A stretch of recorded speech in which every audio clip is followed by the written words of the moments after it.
Hello friends, welcome back to जोगलेस channel. आज की ये क्लास अपनी क्वेश्चन आंसर बेस्ड जो सीरीज चल रही है उसकी ये सेकंड क्लास है।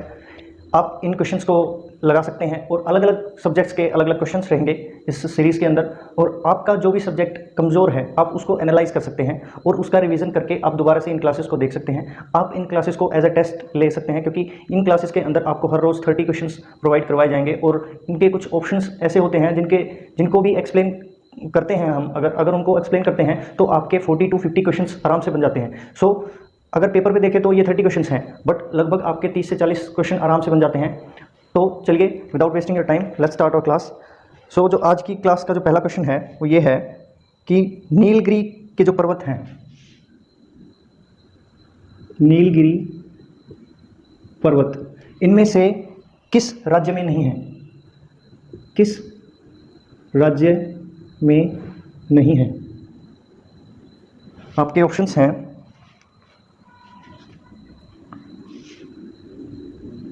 तमिलनाडु, कर्नाटका, केरला और तेलंगाना। नीलगिरी पर्वत इनमें से किस राज्य में नहीं पड़ते हैं वो बताना है आपको। तमिलनाडु, कर्नाटका, केरला या तेलंगाना, ये चार ऑप्शंस हैं। सो तेलंगाना को छोड़ के तमिलनाडु, कर्नाटक और केरला तीनों के अंदर जो नीलगिरी पर्वत श्रृंखला है वो पड़ती है, बस तेलंगाना के अंदर नहीं पड़ती। अगला क्वेश्चन, मोहनजोदड़ो का सबसे बड़ा भवन,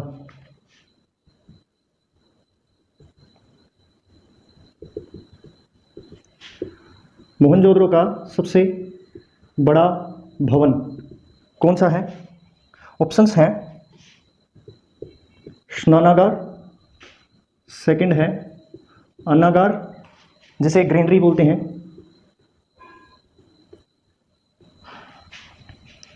थर्ड है 2 मंजिला इमारत या पंचायत घर। फर्स्ट ऑप्शन स्नानागार, सेकंड अन्नागार, थर्ड 2 मंजिला इमारत या फिर फोर्थ पंचायत घर। मोहनजोदड़ो का सबसे बड़ा भवन, सो ये है अन्नागार, ग्रेट ग्रेनरी। स्नानागार नहीं है, इसमें कन्फ्यूज़न होता है स्नानागार और अन्नागार के अंदर। ये जो अन्नागार है ये लगभग 45 मीटर्स लंबा और 15 मीटर्स के अराउंड चौड़ा होता है। सो ये सबसे बड़ा भवन है मोहनजोदड़ो का। अगला क्वेश्चन है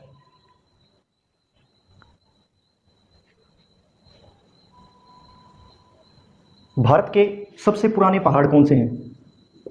पुराने पहाड़,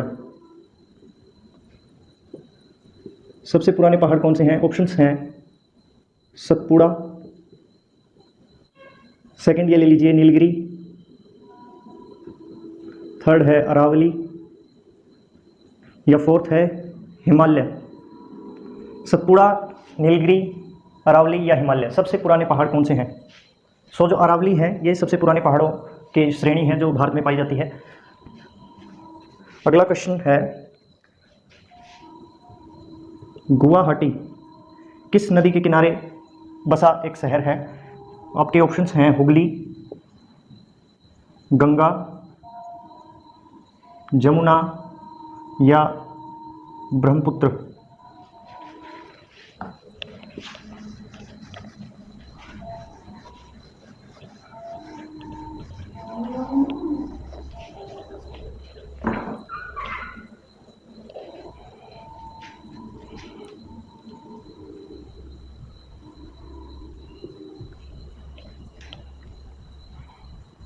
सो जो गुवाहाटी है वो ब्रह्मपुत्र नदी के किनारे बसा हुआ एक शहर है। ये जो जमुना है, ये नाम तो इसका ब्रह्मपुत्र का ही नाम है जमुना, बट इसको जमुना बांग्लादेश के अंदर बोला जाता है। बट ये जो असम यानी कि गुवाहाटी जो है ये असम के अंदर पड़ता है। सो जो असम के अंदर ब्रह्मपुत्र को ब्रह्मपुत्र ही बोला जाएगा। सो इसका जो आंसर है ये ब्रह्मपुत्र है। अगला क्वेश्चन है नीली क्रांति यानी कि ब्लू रिवॉल्यूशन किससे संबंधित है। ये मत्स्य पालन से है या दुग्ध उत्पादन से है या तेल से है या फिर खाद से संबंधित है। नीली क्रांति। तो जो नीली क्रांति है वो मत्स्य पालन से है, और जो दुग्ध उत्पादन है ये श्वेत क्रांति के अंदर आता है, श्वेत क्रांति से संबंधित है, या फिर दुग्ध क्रांति भी बोला जाता है इसको, जो 1970 में शुरू हुई थी। अगला क्वेश्चन है, भारत में सबसे पुराना तेल क्षेत्र, ऑयल फील्ड, यानी कि ऑयल फील्ड, सबसे पुराना ऑयल फील्ड यानी कि तेल क्षेत्र कौन सा है? ऑप्शंस हैं हल्दिया, निवेली, डिगबोई या फिर बॉम्बे हाई। सबसे पुराना तेल क्षेत्र कौन सा है? तो जो सबसे पुराना ऑयल फील्ड है वो है डिगबोई, ये असम के अंदर पड़ता है। अगला क्वेश्चन है, आपको बताना है कि इनमें से सत्य कौन सा है, सच कौन सी चीज़ है जो हमेशा सत्य रहेगी? ट्रू कौन सा है? ट्रू। क्वेश्चन है, ऑप्शंस हैं आपके, आई इज इक्वल टू खपत प्लस निवेश, आई इज इक्वल टू खपत प्लस बचत प्लस निवेश, बचत इज इक्वल टू निवेश, या फिर आई इज इक्वल टू खपत प्लस बचत। इनमें से कौन सी स्टेटमेंट सही है? यानी कि जो आई मतलब इनकम, खपत एक्सपेंडिचर, निवेश मतलब इन्वेस्टमेंट, बचत आई खपत, आई इज इक्वल टू खपत बचत या निवेश। बचत का मतलब होता है सेविंग्स। इनमें से कौन सी सही है? सो जो ये फोर्थ जो स्टेटमेंट है ये सबसे सही है। एक आई यानी कि इनकम इज इक्वल टू होती है, यानी कि अगर सैलरी है, अपनी 100 रुपीज़ की सैलरी है, तो खपत यानी कि एक्सपेंड करते हैं हम किसी चीज़ को खरीदने में, तो मान लीजिए हमने 70 रुपीज़ किसी चीज़ को खरीदने में खपत कर दिया, मतलब उसको एक्सपेंड कर दिया, यानी कि चाहे वो घर का खर्चा हो, कार का खर्चा हो, या फिर और अलग से कोई और खर्चा हो, और हमने 100 में से जो बचाए हैं यानी कि 30 रुपीज़ बचाए हैं वो अपनी बचत यानी कि सेविंग है। सो सबसे जो ट्रू स्टेटमेंट है वो यही है, आई इज इक्वल टू खपत प्लस बचत, यानी कि income is equal to expenditure plus savings. अगला जो क्वेश्चन है, वेट पहली बार कहाँ लागू किया गया? वेट पहली बार कहाँ लागू किया गया? यानी कि ये क्या है? ये वैल्यू एडिड टैक्स है। इसको कहाँ लागू किया गया? सबसे पहले ऑप्शंस हैं जर्मनी, फ्रांस, यूरोप या रशिया। वैल्यू एडिड टैक्स को सबसे पहले कहाँ लागू किया गया? इसको सबसे पहले फ्रांस के अंदर लागू किया गया 1954 के अंदर। सो जो वैल्यू एडिड टैक्स जो है वो फ्रांस के अंदर सबसे पहले लागू किया गया था 1954 में, और ये भारत में 1 अप्रैल 2005 से लागू हुआ है वैल्यू एडिड टैक्स। अगला जो क्वेश्चन है ये है कि ईसीजी किसके कार्य को दर्शाता है? ईसीजी किसके कार्य को दर्शाता है? हार्ट ऑप्शन है आपके, हार्ट, लंग्स, किडनी या फिर लीवर।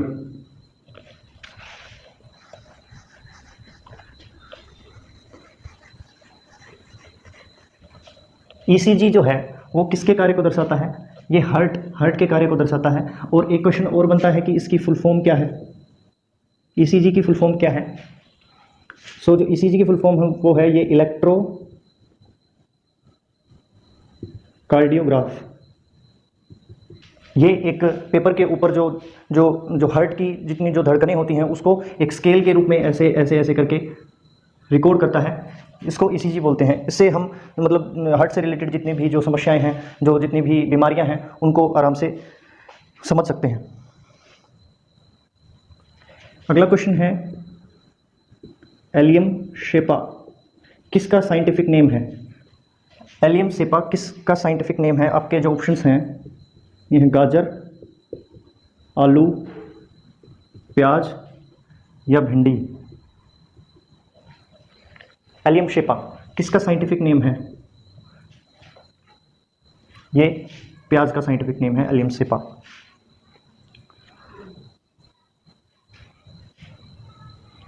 अगला क्वेश्चन है PSLV। PSLV का जो फुल फॉर्म है वो क्या है? आपके जो ऑप्शंस हैं वो है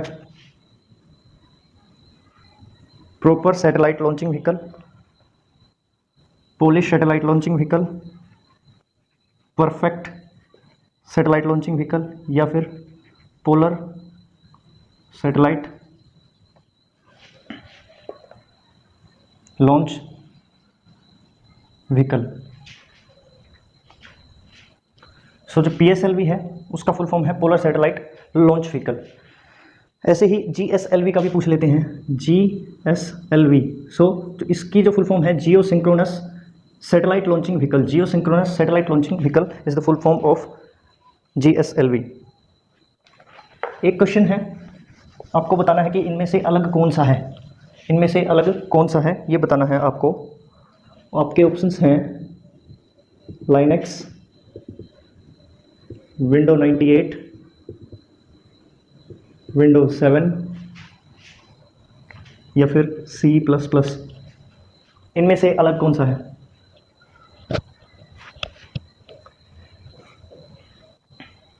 सो ये C++ है, ये अलग है, ये एक कंप्यूटर लैंग्वेज है।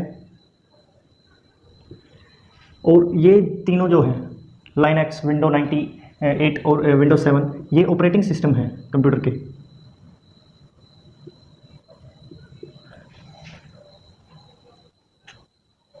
अगला क्वेश्चन है आगा खां कप। आगा खां कप किससे संबंधित है? किससे संबंधित है? ऑप्शंस हैं हॉकी, टेबल टेनिस, क्रिकेट या फिर फुटबॉल।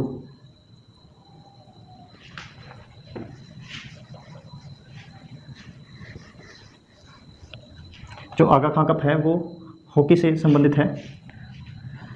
और ऐसे ही नेहरू ट्रॉफी और ध्यानचंद ट्रॉफी वगैरह भी हॉकी के अंदर ही आती हैं। ये ऐसी ट्रॉफीज़ हैं जो हॉकी की ही ट्रॉफीज़ हैं। जो नेहरू ट्रॉफी और ध्यानचंद जो ट्रॉफीज़ हैं वो भी हॉकी की ही प्रतिस्पर्धाएं होती हैं उसके अंदर।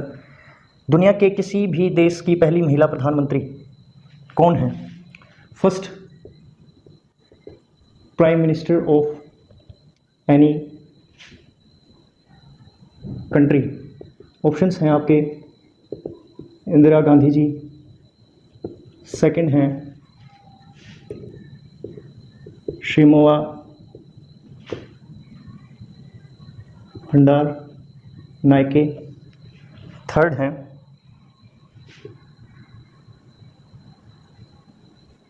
मार्गरेट थैचर, फोर्थ हैं गोल्डा मेयर।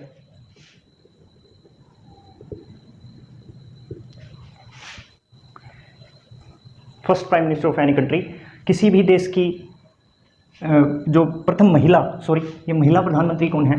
किसी भी देश की पहली महिला प्रधानमंत्री कौन है?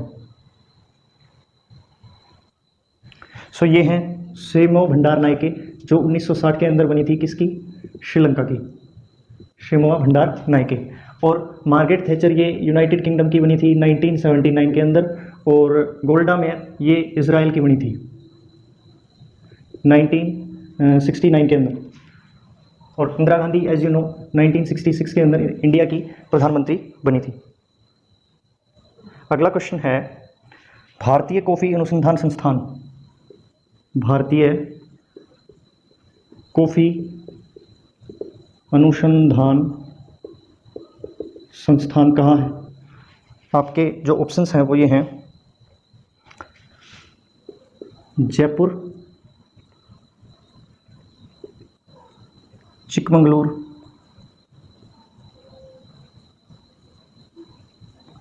कोयम्बटूर या चेन्नई। जयपुर, चिकमंगलुरु, कोयम्बटूर या चेन्नई। भारतीय कॉफ़ी अनुसंधान संस्थान कहाँ पर है?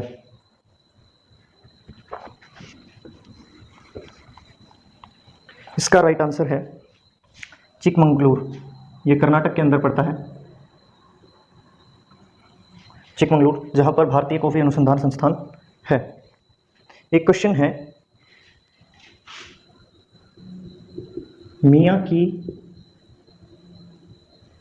मल्हार जो राग है, ये एक किस्म का एक राग है, ये किसने लिखा है? मियाँ की मल्हार, ये राग किसने लिखा है? आपके जो ऑप्शंस हैं वो ये हैं, अमीर खुसरो, अमीर खुसरो, सेकंड तानसेन, ध्यानचंद, या फिर भगवान दास। मियाँ की मल्हार जो राग है वो किसकी रचना है? ये है जी तानसेन की। और जो तानसेन है वो अकबर के जो नवरत्न हैं उनमें से एक थे। अगला जो क्वेश्चन है वो ये है, बाबर और राणा सांगा के बीच लड़ा गया खानवा का युद्ध कब लड़ा गया? यानी कि खानवा का युद्ध कब लड़ा गया? आपके ऑप्शंस हैं 1526, 1527, 1528 या फिर 1529 के अंदर। खानवा का युद्ध ये बाबर और राणा सांगा के बीच लड़ा गया था, ये कब लड़ा गया? तो जो खानवा का युद्ध है वो 1527 के अंदर लड़ा गया था, बाबर और राणा सांगा के बीच में, राणा सांगा के बीच में, यानी कि बाबर और राणा सांगा के बीच में लड़ा गया, जिसमें बाबर की जीत हुई। और ये जो 1526 है, 1526 के अंदर कौन सी लड़ाई लड़ी गई थी? ये पानीपत का युद्ध, पानीपत का फर्स्ट वॉर ऑफ पानीपत लड़ा गया था। ये बाबर और इब्राहिम लोदी के बीच लड़ा गया था। और 1528 में कौन सा युद्ध था? ये था चंदेरी का युद्ध। ये लड़ा गया था मेदिनी रॉय और बाबर के बीच, मेदिनी रॉय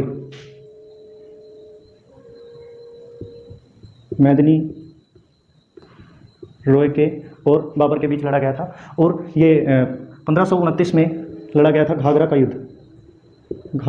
युद्ध, ये बाबर और अफगानों के बीच में लड़ा गया था। यानी कि आपके चारों के चारों ऑप्शंस जो हैं वो कवर हो गए हैं। यानी कि हमने खानवा का युद्ध देखा 1527 के अंदर राणा सांगा और बाबर के बीच हुआ। और खास बात यह है कि इन चारों को बाबर ने जीता। यानी कि पानीपत का युद्ध 1526, 27 में खानवा का युद्ध, 28 में चंदेरी का युद्ध, 29 में घाघरा का युद्ध। और सारे के सारे जो 4 के 4 साल जो लगातार इसने युद्ध किए बाबर ने, उनको जीता भी बाबर ने ही था, क्योंकि इसके पास सबसे पहले इसने तोप का इस्तेमाल किया था। तोप थी इसके पास, इससे पहले किसी भी राजा ने या किसी भी सेना ने ऐसे हथियार को नहीं देखा था। ये एक एडवांटेज था बाबर के पास। सो इसलिए इसने सारी की सारी जितने भी जो 4 जो लड़ाइयाँ थी इसने लगातार जीती। अगला जो क्वेश्चन है वो ये है कि नीति दर्रा किस राज्य में पड़ता है? ऑप्शंस हैं हिमाचल प्रदेश, उत्तराखंड, मणिपुर या फिर अरुणाचल प्रदेश। नीति दर्रा जो है वो किस राज्य में पड़ता है? ये पड़ता है जी उत्तराखंड में। अगला क्वेश्चन मोस्ट इंपॉर्टेंट क्वेश्चन है, लोक लेखा समिति में कुल कितने सदस्य होते हैं? लोक लेखा समिति में कितने सदस्य होते हैं? 21, 22, 23 या फिर 24 सदस्य। आप इसका स्क्रीनशॉट ले लेना। ये 4 की 4 जो लड़ाइयाँ हैं वो इम्पोर्टेंट हैं, इनका आप स्क्रीनशॉट ले सकते हैं। तो जो लोक लेखा समिति के अंदर टोटल 22 सदस्य होते हैं, जिसके अंदर 15 लोकसभा से और जो 7 जो सदस्य हैं वो राज्यसभा से होते हैं।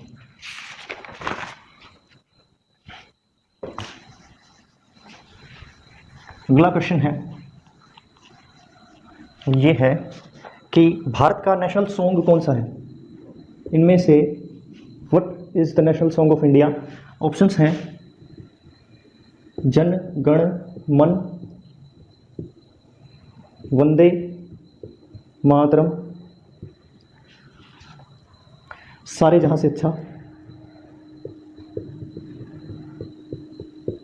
या फिर हम भारत के लोग।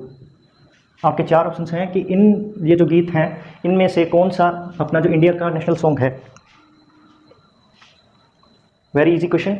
वंदे मातरम जो है, Vande Mataram is the national song, यानी कि नेशनल मतलब राष्ट्रीय गीत जिसको हम बोलते हैं वो है वंदे मातरम। एक क्वेश्चन बनता है कि इसको गाने का जो टाइम है, टाइम पीरियड कितना होता है, यानी कि आपके ऑप्शंस हैं 65 सेकेंड्स, 1 मिनट, 5 सेकेंड्स, 1 मिनट या फिर 60 सेकेंड्स।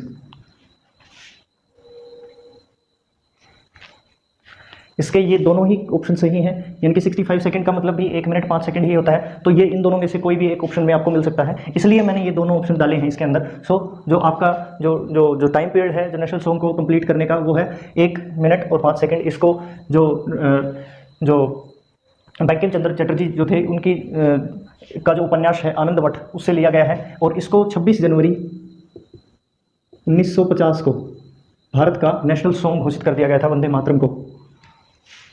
और जो नेशनल एंथम है इसको गाने का जो टाइम है वो है 52 सेकंड्स का। सभी को पता है ये चीज़। आखिरी जो लास्ट जो क्वेश्चन है वो ये है कि एनसीसी की स्थापना कब हुई? 1943, 1948, 1953 एंड 1958। सो जो एनसीसी की जो स्थापना है वो 1948 में हुई, और इसकी जो फुल फॉर्म है ये भी पूछ लेता है, तो इसकी जो फुल फॉर्म है वो ये है नेशनल कैडेट्स कोर्प्स।